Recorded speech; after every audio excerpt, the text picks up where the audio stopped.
May lumalabas na hanash sa social media na pinalitan daw ni Ruru Madrid si David Licauco sa binubuong action drama series ng GMA7 na pinamagatang Hari ng Tondo.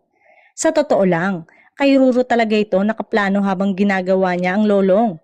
Eto sana ang susunod niyang proyekto pero may lumabas na balitang si David na raw ang magbibida. Pero ang latest nga ay si Ruru na raw. Nabalik lang sa kanyang project at hindi siya ipinalit kay David Licauco. Sa totoo lang umano talaga ay mas bagay talaga kay Ruru na gamay na ang aksyon. Fina-finalize na raw ngayon ang casting. Ang isa pang pinaghahandaan ng GMA ay ang pagbabalik teleserye ni Dingdong Dantes. Natapos na ang taping ng Sangre at wala pang balita kung may extend ba ito. Sumusunod ang Sanggang Dikit FR, nakatapat naman ang ending ng Incognito. Lamang ang action series na ito ng ABS-CBN.